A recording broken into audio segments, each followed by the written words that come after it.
ভাইরা আমার, ওমর হাকিমে কাবায় দাঁড়াইয়া তরবারি নিয়ে বলে, এই বেঈমানের দল, আমি 1 মিনিট আগে মুহাম্মদের দুশমন ছিলাম, এখন বন্ধু হয়ে গেছি। আয় মুহাম্মদ এখন কালেমার দাওয়াত দিবে প্রকাশ্যে, গোপনে কোনো দাওয়াত নাই। কেউ যদি বিরুদ্ধে দাঁড়াও, কারো দরকার নাই, আমি ওমরের তরবারির সামনে দাঁড়াও, আমি ওমরের তরবারি তোমার জন্য ফয়সালা করে দিবে। হেদায়েত। আরে ভাই, আমার নবীর মতো তুলনাই তো না, নবীর সাথে কোনো তুলনাই নেই। নবী কেমন? নবীর কোনো তুলনাই নেই। সেই নবী বারবার দোয়া করতেন, আল্লাহুম্মা ইহদিনাস সিরাতাল মুস্তাকিম, আয় আল্লাহ জান্নাতে যাওয়ার সহজ পথের হেদায়েত দান করেন। নবীর কোনো গুনাহ আছে ভাই? যুবকেরা ভালো করে কথাগুলো মনে রাখতে হবে। সমস্ত নবীরা নিষ্পাপ, সমস্ত আম্বিয়া কেরাম নিষ্পাপ। এ কথাকে যারা ঘুরাইয়া ফিরাইয়া একটু অস্বীকার করবে বাপ, সে রাসূলের দুশমন। নবী হেদায়েতের দোয়া করেন। আম্মা জান আয়েশা রাদিয়াল্লাহু আনহা নজর করে দেখেন পয়গম্বর চিন্তায় বিভোর। এত পেরেশানি কেন নবী আপনার? নবী বলেন, হাসরের ময়দানের ভয়। ওই দিন আমার আল্লাহ যদি দয়া না করেন, জান্নাতে যাওয়ার কারো উপায় নাই। আম্মা জান আয়েশা রাদিয়াল্লাহু আনহা বললেন, পয়গম্বর আপনি? নবীজি বললেন, আমিও। আল্লাহ দয়া না করলে উপায় হবে না। তো রাসূলের হাদিস। এজন্য নবী তার কলিজার টুকরা কন্যা ফাতেমা রাদিয়াল্লাহু আনহা, নবীজি বলেন, আমি মুহাম্মদ রাহমাতুল লিল আলামিন, আমার কোনো ছেলে নাই, আমি 4 কন্যার বাবা।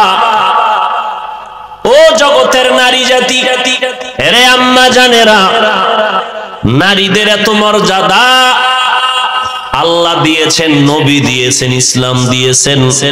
কিয়ামত পর্যন্ত হাজার হাজার হাজার বছর পর্যন্ত দুনিয়ার মাথাওয়ালারা গবেষণা যদি করে, আমার আল্লাহ, আমার নবী, আমার ইসলাম যেই পরিমাণ নারীর মর্যাদা দিয়েছেন, কিয়ামত পর্যন্ত কোন গবেষক, কোন দর্শন, কোন বিজ্ঞান আজীবন চেষ্টা করেও আমার আল্লাহ, আমার নবী, আমার ইসলামের 1000 ভাগের 1 ভাগ মর্যাদা বাড়াতে পারবে না। যদি নিজের থেকে বানাইয়া দিতে চায়, নারীর অপমান হবে, সম্মান হবে না। মনে করবে সম্মান, ভেতরে গিয়া দেখবে হচ্ছে অপমান।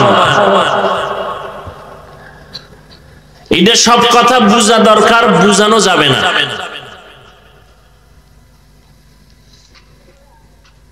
অনেক কথা বুঝতে হবে, বুঝানো যাবে না।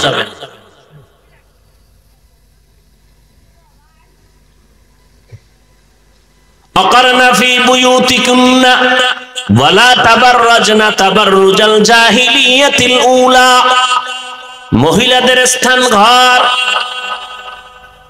মাছের স্থান পানি।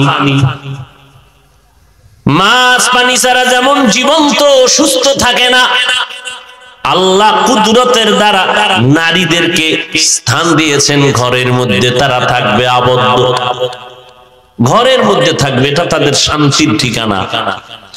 বর্তমানে ঘরের মধ্যেই আম্মা জানদের নিরাপত্তা নাই, বাইরে হইলে উভয় কি ঘরের থেকে টেনে টেনে বের করে ইজ্জতের উপরে আক্রমণ করা হয়। তার মানে এইটা না যে ইসলাম নারীদের শিক্ষার ক্ষেত্রে দুর্বল করে দিয়েছে।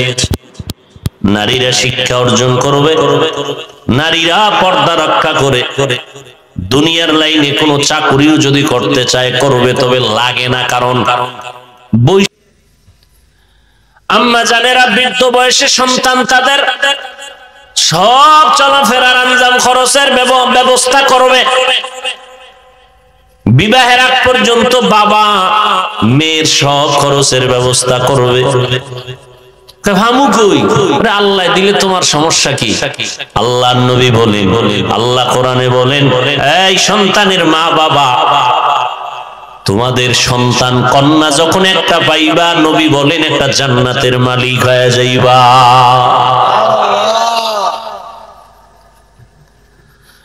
যার ঘরে দুইটা কন্যা সন্তান, সে দুইটা জান্নাতের মালিক।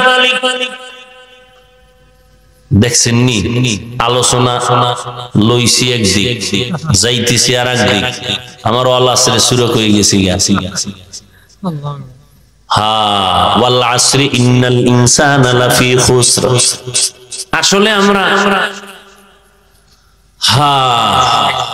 মানুষের জন্য যেই কথাগুলো প্রয়োজন, যা বললে মানুষের হেদায়েতের রাস্তা ওপেন হবে, ওই কথাই যেন আল্লাহ বের করে দেন, এই নিয়তে বয়ানে বসি।